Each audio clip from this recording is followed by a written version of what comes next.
Bom dia! Na mensagem de hoje do nosso Bom Dia com a Palavra, eu quero ler aqui uma passagem bíblica muito conhecida, que vai servir como base para a nossa reflexão nessa manhã de sexta-feira. Combinado? Então vamos lá, eu vou ler aqui o livro de Atos, capítulo 16, Atos 16, a partir do verso 22. A multidão ajuntou-se contra Paulo e Silas, e os magistrados ordenaram que se lhes tirassem as roupas e fossem açoitados. Depois de serem severamente açoitados, foram lançados na prisão. O carcereiro recebeu instrução para vigiá-los com cuidado.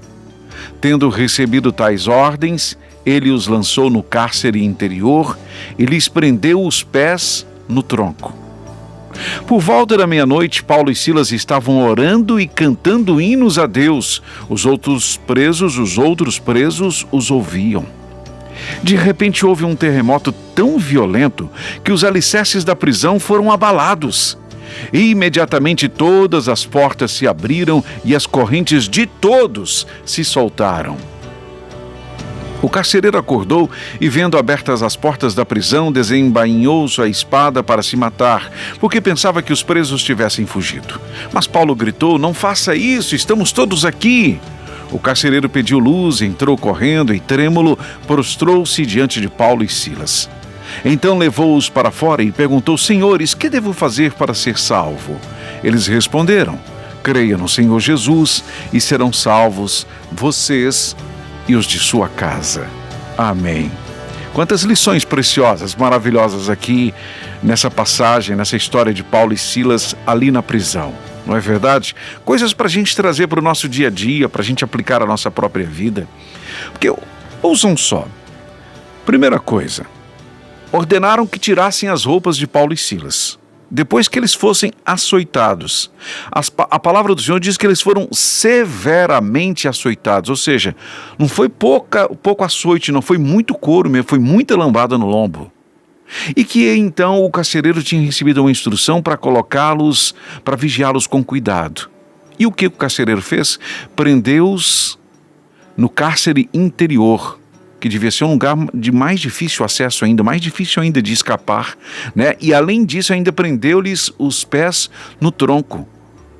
Os camaradas tinham lhes tirado a roupa, tinham açoitado, prendido-lhes os pés nos troncos, mas ainda assim, por volta da meia-noite, não era cedo também, Paulo e Silas estavam orando e cantando hinos a Deus. Orando e cantando hinos a Deus. Como é que pode o negócio? Depois de tudo que passaram, continuar cantando hinos a Deus, louvando ao Senhor. E a palavra aqui, um detalhe muito interessante, diz que os outros presos os ouviam. Gente que já anteriormente tinha sido presa, que já estava lá no cárcere, na prisão, ouviam Paulo e Silas orando e cantando. Houve o terremoto que abalou os alicerces da prisão. Todas as portas se abriram. Outro detalhe importante: primeiro, que todos os presos ouviam Paulo e Silas cantando e orando, louvando ao Senhor e orando. Todos eles ouviam. E que quando as portas se abriram, abriram-se as portas de todos. As correntes de todos se soltaram. Através do louvor e da oração de Paulo e Silas, houve liberdade e houve também alegria. As cadeias se quebraram para todos. Todos eles foram livres. Todos eles foram soltos. Que interessante isso, Às vezes, por muito menos, por causa de alguma dificuldade financeira, por causa de algum problema em casa, a gente se prostra. Por causa de alguma dificuldade, por causa de algum enfrentamento, a gente se prostra e não louva, se cala. Deixa de fazer o que precisa ser feito, deixa de fazer o que se comprometeu a fazer, perde a alegria, por muito menos do que passaram Paulo e Silas. Entenda uma coisa: se mesmo no meio dessa luta que você enfrenta agora, no meio dessa dificuldade que você enfrenta agora, você continua louvando ao Senhor, você frustra os planos do inimigo, porque o inimigo quer justamente ver você triste, abatido, derrotado, prostrado. Mas não, você faz justamente o contrário, como fizeram Paulo e Silas. Continue orando ao Senhor, continue louvando ao Senhor, continue servindo ao Senhor. Faça isso. Por que é que Paulo e Silas continuavam louvando ao Senhor mesmo naquela situação? A resposta é óbvia, é clara. Ela está aqui claríssima na palavra do Senhor. Eles, mesmo no meio da escuridão, estavam louvando ao Senhor porque estavam fazendo o que Deus queria que eles fizessem. Entende isso? Eles não serviam a Satanás. Eles não serviam, não cediam aos planos de Satanás, que queria lhes ver murmurando, abatidos. Não, eles continuavam louvando ao Senhor. Aqueles homens cantando à meia-noite, irmãos. Que lição para nós, que lição para cada um de nós. Nas noites mais densas, mais escuras da sua vida, continue louvando ao Senhor. Não pare, não deixe de crer e de louvar. Quando andamos com o Senhor, nós podemos cantar mesmo em meio às nossas tribulações.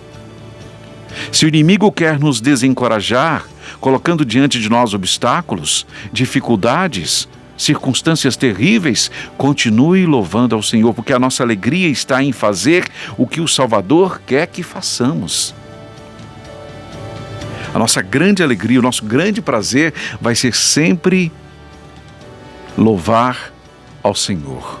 Conhecê-lo é motivo de nossa alegria, de nosso prazer, de encontrarmos forças onde parece não ter mais forças. Cantar para Ele mesmo no meio da escuridão. Há sempre uma canção alegre, feliz, na noite daqueles que caminham na luz. Amém, irmãos? Fica firme. Quando você louva, quando você não desiste, você encontra salvação, libertação, não só para você, mas para quem te ouve, para quem está próximo de você, para sua casa. Pense nisso em nome de Jesus. Pai querido e soberano Deus, nós te agradecemos por este dia, por esta manhã, por esta palavra. Te pedimos perdão, Pai, se muitas vezes cedemos às armadilhas dos nossos inimigos e nos abatemos, nos deixamos ser abatidos. Perdoa-nos, ó Pai, em nome de Jesus. Se em alguns momentos não fomos sábios o suficiente para entender e enxergar as armadilhas de Satanás, que quer nos tirar a alegria, ajude-nos, ó Pai, em nome de Jesus, a continuar, a ir em frente, em nome de Jesus. Amém.